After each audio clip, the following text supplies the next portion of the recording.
Okay, so in this video we want to introduce the idea of a piecewise function, and in previous study designs these were referred to as hybrid functions, so apologies if I slip into that language on occasion. So a piecewise function is a function which is defined by different rules over different subsets of the domain. So for example, here we've got a piecewise function defined algebraically. It's called h of x, and it has three separate branches to it. It is the rule 4 minus x squared, where x is between -3 and 1 inclusive. It is the rule x minus 1, where x is between 1 and 5, not inclusive.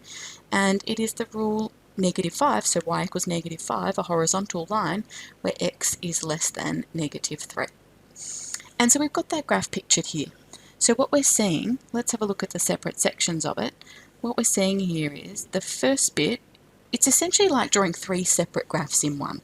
You're drawing the graph of y equals 4 minus x squared, but only where x is between -3 and 1. So y equals 4 minus x squared is a sad parabola translated up by 4, and so it looks like this with its turning point at 0, 4. Okay. Now we only want to draw that graph between -3 and +1. So when x equals -3, 4 minus -3 squared, that's 4 minus 9, which is -5. So it goes through the point -3, -5, and that's where we're going to stop. And that point's included. Okay. And then it goes through, so I'm just going to rub out that line, and then it goes through the point, so we want to go up to when x equals 1. So when x equals 1, we put that into our equation, 4 minus 1 squared, so that's 4 minus 1, which is 3, and so it goes through the point 1, 3, and so that's where it's going to stop, at that particular point. So we're only looking at this part of that parabola between -3 and +1. Okay, so then we've got the second part of the function, which is y equals x minus 1. So that's a straight line with a y-intercept at -1. The x-intercept would be +1 if we calculate that. And so if we draw in the line, we're looking at where we go through 1, 0 and 0, -1. And that's the straight line. But we only want to draw that between 1 and 5, not inclusive. So when x equals -1, when x equals +1, we get 1 minus 1. So it goes through the point 1, 0, okay, and that's where we're going to start.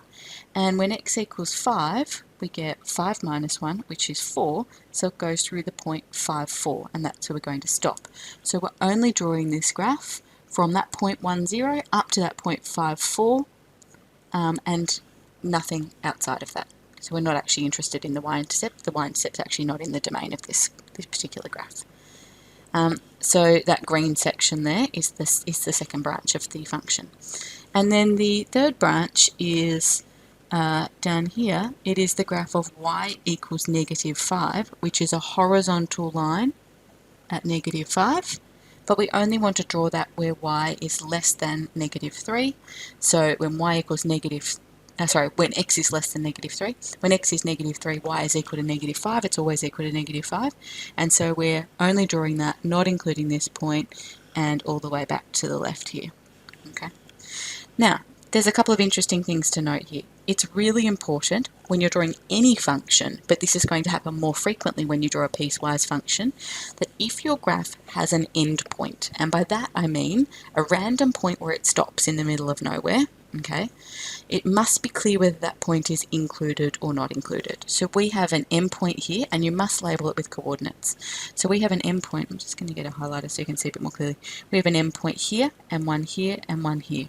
And we need to have a clear solid circle or open circle to indicate whether that point is included or not included, and we must label that point with its coordinates. Can I please ask you to make it a habit, whenever you are labeling points that are not on the axes, please label them with coordinates at the point, rather than indicating the number, 5 here and 4 here, okay?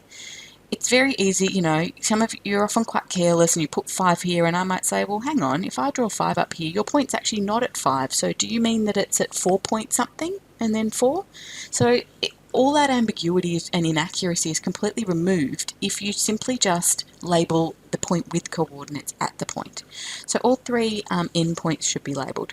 Any axis intercepts should still be labelled. Y-intercept and turning points and other key features, asymptotes, all those sorts of things. So this 0, 4, that's a y-intercept and a turning point, we'll include that. This -2, 0, that's an x-intercept. 1, 0 is also an intercept as well as being an endpoint, so we've got that marked.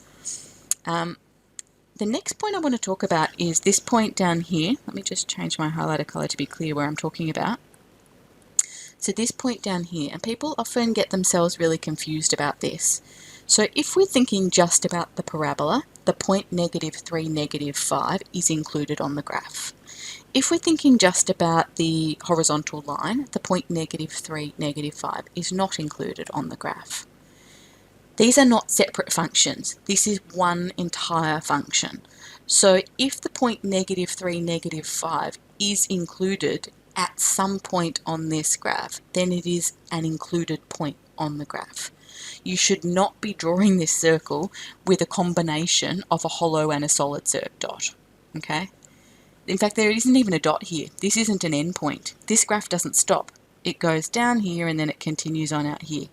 It doesn't stop at all. It's what we would call continuous. We'll talk more about that later in the year. It's continuous at that point, and that point is included. So we don't need a clear hollow or empty circle. That's not actually an endpoint of the graph. It is, however, a key feature, and so it is an important point that should be marked. It's actually a point that we would call a cusp, and a cusp is where 2 sections of a graph join so that they don't join smoothly. We get this, completely separate gradient. We essentially get a sharp corner happening. So we have that important cusp point that we do need to label. Okay, so essentially it's drawing 3 graphs in one. All endpoints must be marked. All turning points, asymptotes, other key features, axis intercepts, and cusp points. So points where 2 graphs join, whether smoothly or not smoothly. That point should certainly be labelled. The other thing I want to look at here is this point here, so when x equals 1. So you'll see from the original function definition, x equals 1 is included on the parabola, so we've got the solid dot happening up here, and it is not included on the straight line, so we've got a hollow dot happening down here. That's quite deliberate. We would have really big problems if it was included on both branches. So if this was a less than or equal to sign here in the equation, and we had included point, because all of a sudden we have a function that fails the vertical line test, and so actually isn't a function at all. So you'll always find that if you've got 2 points here where the graph doesn't join, one of those points should be vertically above each other, one of those points should be included and one shouldn't be in the definition. And if that's not the case, then there's an issue because actually it's not a function. It would be okay if both points weren't included. Okay, if this was a hollow point, that's fine. It doesn't contravene the definition of a function. It would just mean, in terms of thinking about the domain, the graph actually is undefined when x equals 1. Okay, so I think I've probably talked through most of the points here. It is essentially 3 separate graphs. We've got 2 endpoints where there is so we've got this use of this word here, discontinuity at x equals 1. So a discontinuity is where if you're drawing the graph, there's a jump in the graph. So I have to lift my pen from this point to continue on with the graph from here. And we would say that's a point where the graph is discontinuous, or it is a discontinuity. We'll talk more about that in semester 2. You must clearly show whether endpoints are included or not. We've talked about that. 2 different graphs meet where x equals -3, but it's not discontinuous at that point. It's continuous. And so there's no argument about whether that point is or isn't included. It's included on one branch and not the other. It doesn't really matter. The graph goes through the point -3, -5, and so we just continue to draw the graph through that point. Okay, let's think about the domain of this function. So if we think about the domain being the set of x values for which the graph exists, okay, so this keeps going down here, so it exists for all negative x values. It exists at this point, there's no issue there. It exists when x equals 1 at this particular point, okay, so there's no issue there. And we keep going, and we're going to stop. It stops at x equals 5 and doesn't go past there, and it doesn't include 5. So the domain is going to be from -∞ up to 5, and 5 is not included in the domain. Okay, so then if we think about the range of this function, y values that the graph exists for, so the graph doesn't exist for any y values past -5, okay? But it exists at -5, It exists at many points where there's many many points where the y value is -5. So it exists at -5. It continues to exist for all values above here. Okay, we've got a hollow circle here when y equals 0, but we've got an included point over here when y equals 0. So it exists when y equals 0. We continue up here, it exists both here and here. Continuing, exists both here and here. And then we get up to the y value of 4. Now it's not included here, but it is included here. So the y value of 4 is included at some point on the graph. And then it doesn't go past there at all. So in terms of y values, everything from -5 up to +4, including both -5 and +4. And so that's going to be our range. Okay, so let's move on and have a look at that same. So this is the same function definition. Okay, so exactly the same piecewise function that we've got a graph of here and we've defined previously here. Okay, so we're going to refer to the graph to help us answer this question. So I'm going to need to scroll up and down a little, so I apologise about that. So for this piecewise function, find h of 2. Now, remember, h of 2 is find the value of the function when x is equal to 2. Now, obviously we've got a lot of x's going on here. Do I put x equals 2 in here? Do I put it in here? What about these x's over here? What's going on? Where do I put x equals 2? But this is where you need to think about your domain. And let's think about the graph. Let's go back up here and have a look at. Okay, when x equals 2, here's x equals 2, here. There's only one branch of the function that's relevant here, and that's the straight line. Okay, so when x equals 2, we're going to put 2 into the straight line section of the equation, which was x minus 1, and work out what y is going to equal, which will be 1. Okay, it's not relevant to sub x equals 2 into the quadratic section of the graph because the quadratic doesn't continue down to here. The quadratic doesn't exist at that point. So it's about working out which branch of the function is it relevant to substitute into. We can actually see that from the function definition. So if x is going to equal 2, you've got to work out which of these domains does x equals 2 fit within. So 2 is not between -3 and 1. We're not going to put 2 into the top branch. 2 is between 1 and 5. So that means we're going to be substituting 2 into that branch of the function. So this is 2 minus 1, and so h of 2 is 1. h of -6, okay, so which of the domains does -6 fit within? Okay, so -6 is within this range of x values where x is less than -3. And so when we put x equals -6 into this function, it's a constant function and it always equals -5. h of -1. So thinking about, okay, -1 is within this section. -1 is between -3 and 1. So we're going to substitute -1 into that part of the function. So we're going to have 4 minus -1 squared. And so we get 4 minus 1. And so h of -1 is 3. And again, you should be able to confirm that on the graph. When x equals -1, y equals 3. So that's this point here. Yeah, that's that point there that we've just worked out. That the graph goes through the point -1, 3, and it's on the parabola section of the piecewise function. Okay, h of 8. Now actually 8's not in the domain of this function. Okay, x equals 8 is not in the domain, which means h of 8 is undefined.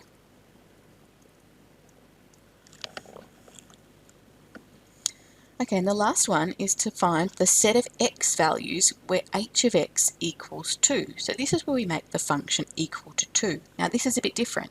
Do I make 4 minus x squared equals 2, or x minus 1 equal 2, or -5 equal 2, which doesn't make any sense? Sometimes it's helpful that we've got our graph drawn. So let's have a think up here. We're looking at when the function, so when the y value is 2. And we see there's going to be 2 x values. One of them is connected to the parabola section, so we will need to make 4 minus x squared equal to 2 to find that value. And the other one is connected to the linear function, so x minus 1 will need to be made equal to 2 to find that particular value there. If you haven't got a graph, you do need to make each branch of the function equal to that particular number, but then you need to think about whether the solutions you get are within the specified domain. So in this instance, we would look at, okay, 4 minus x squared equals 2. So that's negative x squared equals negative 2, so x squared equals 2, and therefore x is positive or negative 2, but for this branch of the function, we know that x has to be between negative 3 and 1. Okay, that's the domain for that part of the rule. And so, sorry, it's not plus or minus 2, it's plus or minus root 2, my apologies. Root 2 is about 1.4. So positive 1.4 is not within this domain, but negative 1.4 is. So therefore, we get one of those solutions, x equals negative root 2 is a solution. And then we also need to look at the other branches of the function. So we look at when x minus 1 is equal to 2, which means that x is equal to 3. Now the domain for this part of the function is 1 to 5, and 3 is within that domain, so that is also a solution. And then technically, if there was a third branch, we would also need to think about the third branch, but for a number of reasons we don't need to in this instance. Its particular equation is a constant value, so we'd be looking at does negative 5 equal 2, and there's obviously no solution there. We could also observe from our graph that we didn't need to think about this particular branch of the function at all. So there are 2 points on the graph which are equal to 2, where the function equals 2, the y value is 2. One is on the parabola section, and that happens when x is negative root 2. The other is on the linear section, and that happens when x equals 3. So in terms of set of x values, sorry, dropped my pen on the screen, in terms of the set of x values, so therefore x is an element of the set which contains 2 values, negative root 2 and 3. Okay, second example here, let's have a look at drawing our own piecewise function. So we want to look at this function. Again, it's got 3 branches, quite similar to the example I gave you. So we've got a quadratic, so we've got y equals x squared plus 3. We only want to draw that between 0 and 2. We have y equals 1.5x plus 3. We only want to draw that between negative 2 and 0. And we have y equals 1. Okay, so let's think about these endpoints relevant to this particular branch. So that's a parabola translated up by 3, okay, 0, 3. So let's have a think about when x equals 0. When x equals 0, we'll get 0 squared plus 3, so go through the point 0, 3. And when x equals 2, 2 squared is 4 plus 3 is 7, so it goes through the point 2, 7. So we're only going to be drawing, in terms of the parabola, we're only going to be drawing the right-hand half of it. Okay, that y-intercept won't be included, and then we're going to go up to the point 2, 7. Then the second part of the function is y equals 1.5x plus 3. Okay, so when x is negative 2, 1.5 times negative 2 is negative 3 plus 3, 0. Okay, so we're going to go through negative 2, 0. That would be one of the endpoints. And when x equals 0, y equals 3, so that's the other endpoint of that particular branch. And then here we've got a horizontal line at y equals 1 that's going to have an end point when x equals negative 2, so it'll go to the point negative 2, 1. Okay, so let's think about drawing in this graph. I need to go only up to positive 2. I do need to reach up to positive 7 though. Don't have any negative y values, so I'm just trying to think through what I need given the points I've calculated. It's really important that you do a bit of planning, think about what you need before you launch into drawing this, or you won't have enough space for it. Okay, so we're going to have 1, 2, 3, 4, 5, 6, 7, and I'm going to have 1, 2, negative 1, negative 2, etc.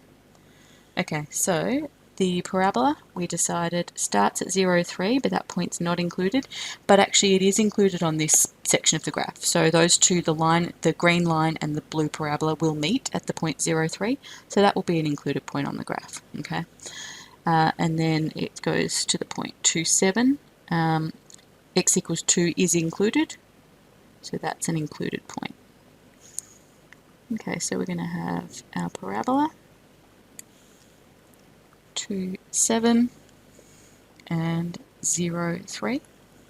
Okay, then we've got the straight line, which we know goes through negative 2, 0. Now, negative 2 is not included, so that's going to be a hollow circle, and it goes up to 3, 0, which is included. So as I said, that point on the graph at that y-intercept, that's an included point. Doesn't matter, it's included on the, technically included on the line, but therefore the graph is continuous at that point, and that's an included point. So this is both an x-intercept and an endpoint, so we're going to label that negative 2, 0. And then the last section is the line y equals 1, which is a horizontal line through y equals 1, and that's going to start only when x equals negative 2. It includes that point at negative 2, 1. And then it is a horizontal line where x is less than negative 1. Okay, so this is our piecewise function, f of x. State the domain and range of f. Okay, so the domain of f, okay, so the graph exists for all negative x values. It exists at x equals negative 2, technically on the purple section, but there is a point with an x value of negative 2, so that's in the domain. It exists when x equals 0. There is the point 0.03 is included. It continues to exist right up until when x equals 2, and x equals 2 is included though, so the domain goes from negative infinity all the way up to 2 and includes 2. The range of f, so it starts at 0, the lowest y value is at 0 at that x-intercept, but that's a not included point. So it goes from 0 but doesn't include 0 right up to 7, and 7 is included in that, 7 is included on the function. It's a y value on the function. Okay, find f of 1. So thinking about either your graph, you can see when x equals 1 we're looking at the parabola, looking at the parabola section of the graph. We can also see, let me just clear up some space around our equation here, we can also see x equals 1 is in the domain for the top section of the function, so we're going to sub into the rule x squared plus 3. So f of 1 is going to be 1 squared plus 3, and so f of 1 is 4. And you should be able to confirm that with your graph goes through the point 1, 4. Obviously my parabola's I didn't plot each of those points perfectly, but yes, that's roughly right. F of 0, so technically 0 is included in the second branch of the function, so we should be substituting into that part, so it's 1.5 times 0 plus 3, and so f of 0 is 3. F of 3, so 3 is outside of the domain, okay, so that's not defined. And then find the values of x, the set of values of x, where f of x is equal to 4. So we want this function to be equal to 4. Alright, so let's have a think about when y equals 4. There's one point, and that's on the parabola, and so we should just be able to make our quadratic section, x squared plus 3 equal to 4. Okay. If you didn't have a graph, let's do that. Let's do this first bit and then I'll talk about it. X squared plus 3 equals 4, and so x squared equals 1, and so x is positive or negative square root of 1, which is positive or negative 1. But obviously for this particular, our domain is only from 0 to 2. Okay, so we know x is bigger than 0 or less than or equal to 2 for this part of the equation, and so therefore x equals 1. If we were to have a look at the other sections of the graph, so if we were to then look at 1.5 plus 3 equals 4, 1.5x, sorry, plus 3 equals 4, so that would be 1.5x equals 1, x equals 1 over 1.5, which is 1 over 3 on 2, which is 2 on 3, okay? But we know that for that particular part of the function, it only exists between negative 2 and 0. And this is not in that domain, so therefore there's no solution for this branch of the function. And then the third branch is obviously the constant value 1, and 1 doesn't equal 4, so we don't even need to think about that. So there's only this one solution. So again, thinking about, we were asked for a set of x values, so x is an element of the set which contains just one number, and that is the number 1. Okay, so the work here is from exercise 5E.